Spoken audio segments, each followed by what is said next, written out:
Hello student, my self Rahul Nishad KNSJP government polytechnic college Samastipur में स्वागत करता हूं। स्टूडेंट, ये एस्टिमेटिंग एंड कॉस्टिंग का 6 लेक्चर का वीडियो जारी कर रहा हूं। इससे पहले मैंने 5 वीडियो जारी किया है जिसमें यूनिट 1 ख़त्म कर चुके हैं, ठीक है। और यूनिट 2 हम आज स्टार्ट करते हैं जिसमें आपको पढ़नी है डिटेल एस्टिमेट। तो स्टूडेंट, आप अपने घर पे अच्छे से पढ़ें, ठीक है। और पूरे बैग के जितने भी मेरा 5 वीडियो है उसे देखें और BCS सॉफ्टवेयर पर जो आपका PDF फाइल है उसे भी आप डाउनलोड करें और उससे आप अपना नोट्स बनाएं और उसको जो बनाने में दिक्कतें होंगी वो हमारे वीडियो में आप देखकर उसे क्लियर कर लें। तो स्टूडेंट, बढ़ते हैं आगे। आज हम लोग पढ़ते हैं डिटेल एस्टिमेट क्या होता है, ठीक है। और या फिर इसका एक और नाम है आइटम रेट एस्टिमेट, ठीक है। तो देखिए, तो डिटेल एस्टिमेट क्या होता है तो स्टूडेंट समझने की प्रयास कीजिएगा। आपको इससे पहले भी हमने आपको बताया था कि एक होता है अप्रॉक्सीमेट एस्टिमेट और एक होता है डिटेल एस्टिमेट। अप्रॉक्सीमेट एस्टिमेट के बारे में पूरी कहानी खत्म है, ठीक है। आज हम लोग स्टार्ट करते हैं डिटेल एस्टिमेट, ठीक है। तो क्या करा है कि detail estimate is an accurate estimate and consist of working out the quantity of each items of work. तो डिटेल एस्टिमेट क्या होता है? डिटेल एस्टिमेट एक ऐसा एस्टिमेट है जिससे हम आप क्या करते हैं कि हम एक्यूरेट एस्टिमेट ज्ञात कर पाते हैं, ठीक है। और ये भी ज्ञात कर पाते हैं कि उसमें कितने क्वांटिटी उस वर्क में लगेगा, ठीक है, कोई भी प्रोजेक्ट में, ठीक है। The dimension, length and breadth and the height of each item are taken out correctly from the drawing and the quantity of each item are calculated. और जो हम लोग क्या करते हैं, ड्राइंग से प्रत्येक डायमेंशन को कैलकुलेट करके और जितनी क्वांटिटी लगेगा उसको हर एक आइटम का अलग अलग क्वांटिटी हम लोग ज्ञात कर लेते हैं, ठीक है। And abstracting and the billing are done. उसके बाद हम लोग क्या करते हैं, उसका बिल बनाते हैं, ठीक है।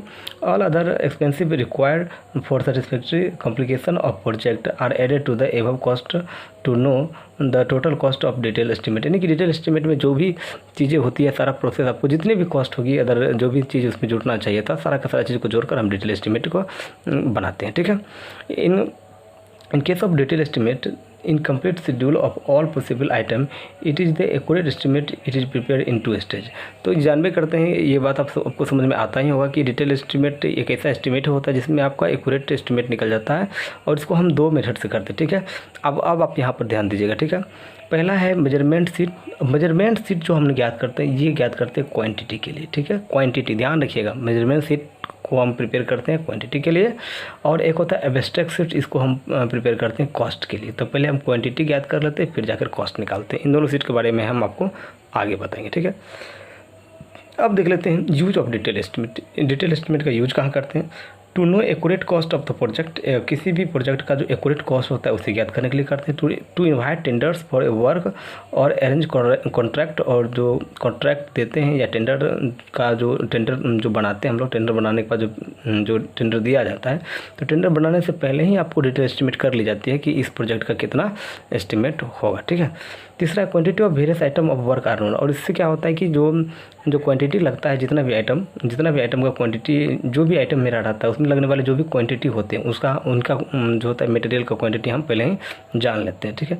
To know cost of the each items of the work. और ऐसा अगर क्वांटिटी जान जाएंगे तो उनका जो यूनिट रेट होगा उससे उसको मल्टीप्लाई कर देंगे, तो हम क्या जान जाएंगे, उस वर्क का हम जो है कॉस्ट जान जाएंगे प्रत्येक आइटम का, ठीक है। Types of detail estimate. Types of detail estimate क्या होता है?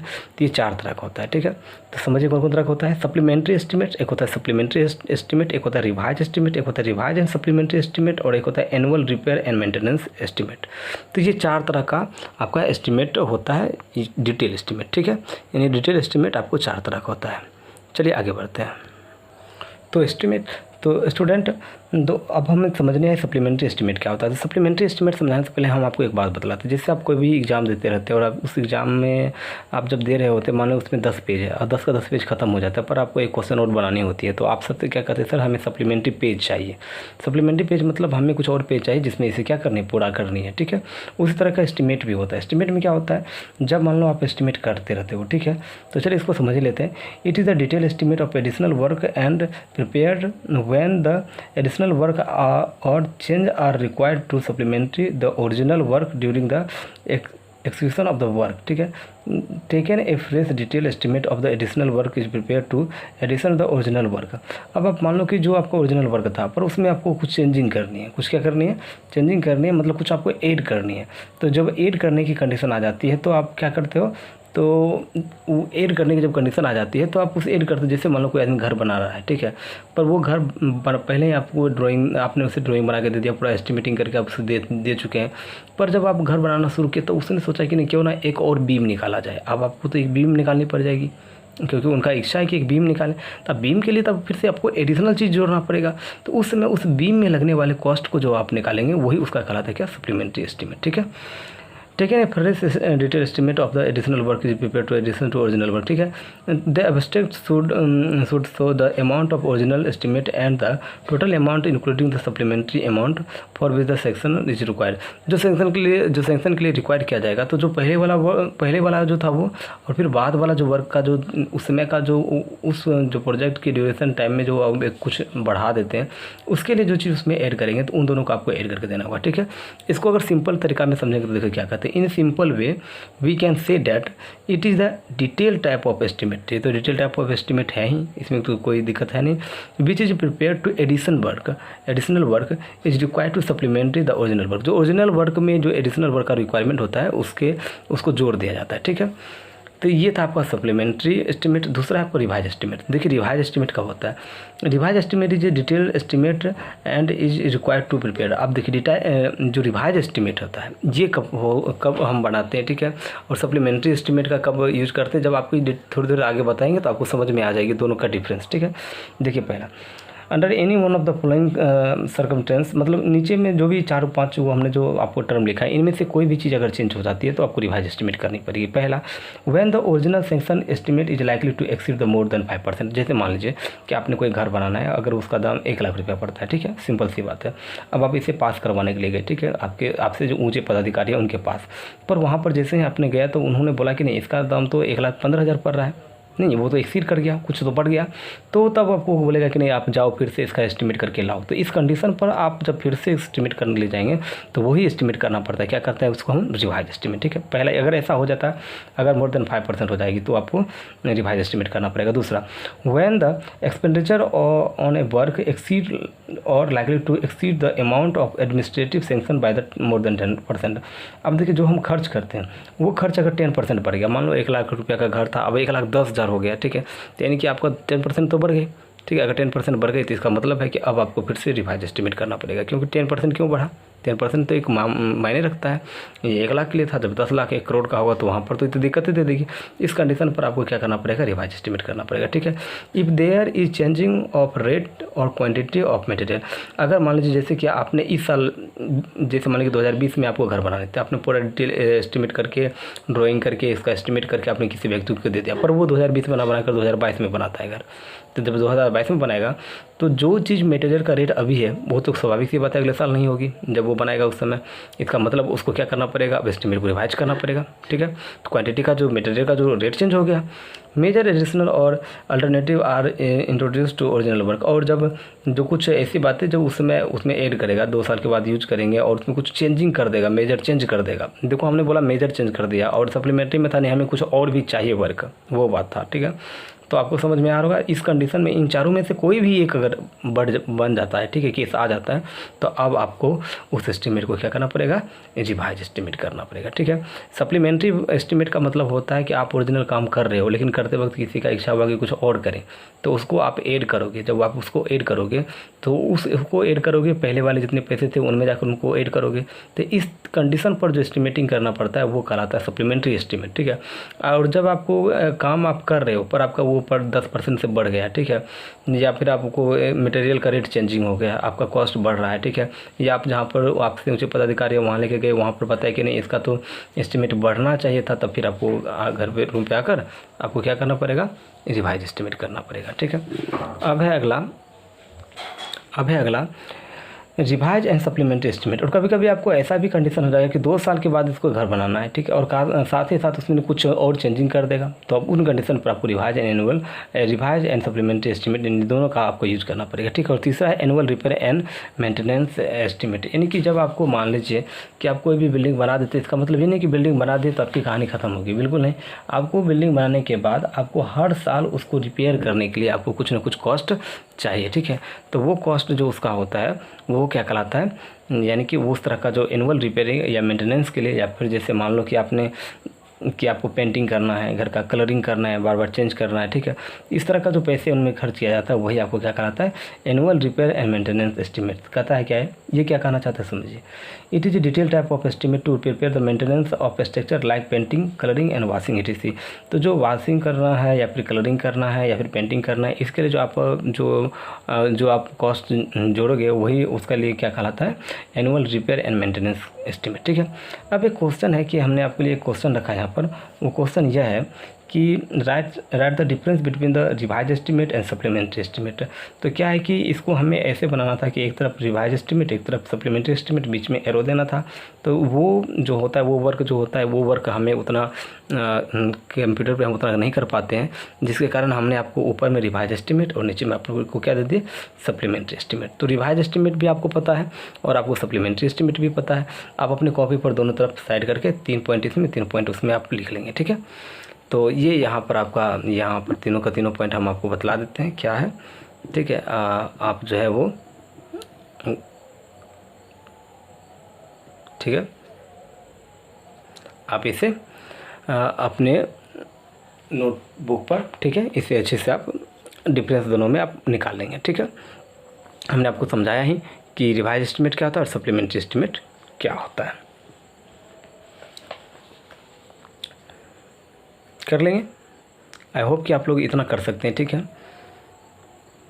चलिए, तो आज आपको, अभी तक में हमने आपको बताया कि रिवाइज एस्टीमेट क्या होता है और सप्लीमेंट्री एस्टीमेट क्या होता है और इनका डिफरेंस आपको बताया। यानी कि आज अभी के जो वीडियो लेक्चर था उसमें हमने आपको बताया कि डिटेल एस्टीमेट क्या होता है, डिटेल एस्टीमेट का हम यूज कब करते हैं, डिटेल एस्टीमेट कितने टाइप के होते हैं, और उन टाइपों में आपको हमने समझाया कि कब कब किस किस कंडीशन पर हम किन किन एस्टीमेट का उपयोग करते हैं, ठीक है। और एक क्वेश्चन आपके लिए हम छोड़ रखे कि revise estimate and supplementary estimate में आपको डिफरेंस बतानी है, तो ये आप खुद से करेंगे।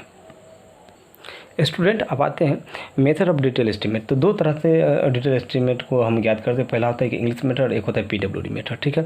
तो इंग्लिश मेथड का हम लोग कम यूज करते हैं, ठीक है, ना के बराबर यूज करते हैं, लेकिन पीडब्ल्यूडी मेथड का हम लोग काफ़ी यूज करते हैं। देखिए इंग्लिश मेथड में क्या होता है, in English method taking out the quantity of consist of following step. मतलब हम क्या करते हैं, सबसे पहले इंग्लिश मेथड में हम सबसे पहले क्या करते हैं, जो क्वांटिटी लगता है जो भी प्रोजेक्ट में, उसको ज्ञात करते हैं, ठीक है। इसमें क्या क्या करना पड़ता है, first taking all dimension of drawing से आप पूरा का पूरा डायमेंशन निकालते हैं।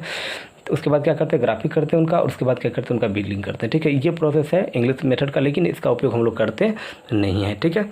अगला आते हैं पीडब्ल्यूडी में। स्टूडेंट, जो अभी आपको समझाने वाले हैं वो सबसे बहुत अच्छी चीज़ है जो आपको समझना चाहिए भी, ठीक है। तो आप ध्यान रखिए कि ये मत समझिए कि वीडियो थोड़ा लॉन्ग चल रही है लेकिन ऐसी कुछ बातें नहीं है, लेकिन आपको यहाँ समझनी चाहिए, ये इंपॉर्टेंट है, ठीक है।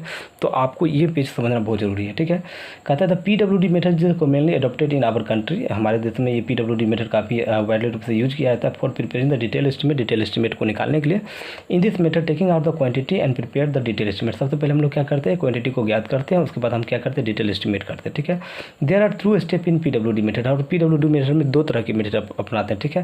पहला मेजरमेंट शीट फॉर क्वांटिटी और एब्स्ट्रैक्ट शीट फॉर कॉस्ट। ये आपको हम पहले पीछे बताए थे, लेकिन बताए थे कि डिटेल से हम आपको आगे बताएंगे। तो अब आप समझिए मेजरमेंट शीट फॉर क्वांटिटी, ठीक है। तो मेजरमेंट शीट हम किसके लिए ज्ञात करते हैं, क्वांटिटी के लिए ज्ञात करते हैं। कैसे ज्ञात करते हैं सो देखिए, ठीक है। Measuring the dimension that the length breadth and the height or depth of the various item of construction from the rest drawing and note down them on the measurement. देखिए हम क्या करते हैं, हम आपको समझाते हैं, ठीक है। सबसे पहले आपको क्या बताए कि डिटेल एस्टीमेट क्या होता है, ठीक है। उसके बाद आपको हम बताएं कि डिटेल एस्टीमेट का यूज बताए, ठीक है। फिर आपको डिटेल एस्टीमेट का टाइप बताए, ठीक है। फिर डिटेल एस्टीमेट 4 टाइप का होता है, उनके बारे में आपको बताए। फिर आपको हमने एक क्वेश्चन दिया कि रिवाइज एस्टीमेट और सप्लीमेंट्री एस्टीमेट में आप डिफरेंस बताओ, ठीक है। उसके बाद बताएं कि डिटेल एस्टीमेट करते कितने तरह से होते हैं। तो 2 तरह से करते हैं, एक होता है इंग्लिश मेथड और एक क्या होता है पीडब्ल्यूडी मेथड। पीडब्ल्यूडी मेथड को करने के लिए क्या होती है, 2 कहानी आपको याद रखनी पड़ती है। पहला मेजरमेंट शीट ज्ञात करना पड़ता है, दूसरा एब्स्ट्रैक्ट शीट ज्ञात करना पड़ता है। मेजरमेंट शीट जो होता है वो आपको क्वांटिटी कैलकुलेट करके देता है, ठीक है। यानी आप मेजरमेंट शीट पर क्वांटिटी कैलकुलेट करते हो, और जो एब्स्ट्रैक्ट शीट होता है उस पर आप क्या निकालते हो, कॉस्ट निकालते हो, ठीक है। मेजरमेंट शीट कैसे निकालते हैं, मेजरमेंट शीट करने के लिए आपको सबसे पहले ड्राइंग लेनी पड़ती है। ड्राइंग में से जितनी भी डायमेंशन, लंबाई, चौड़ाई, ऊंचाई जो भी होती है सब आपको ज्ञात कर लेना पड़ता है।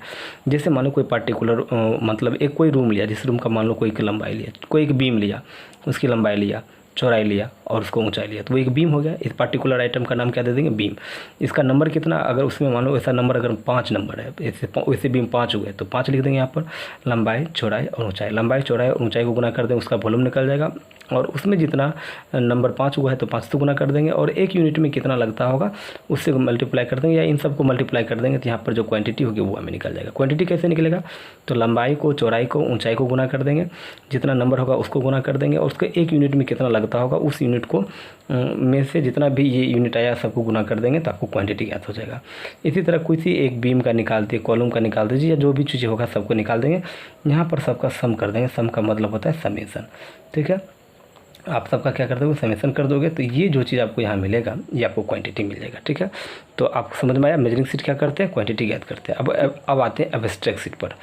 एब्स्ट्रैक्ट शीट किसके लिए होता है? कॉस्ट के लिए होता है। ठीक है, तो abstract is the second part of estimating and costing of detail estimate. ये फर्स्ट पार्ट आपका हो गया क्वांटिटी ज्ञात करना, जो कि आप मेजरमेंट शीट पर करते हैं। दूसरा पार्ट हो जाता है जिसपे आपको कॉस्ट निकालनी पड़ती है। In this part of quantity of each item is multiply with the suitable rate.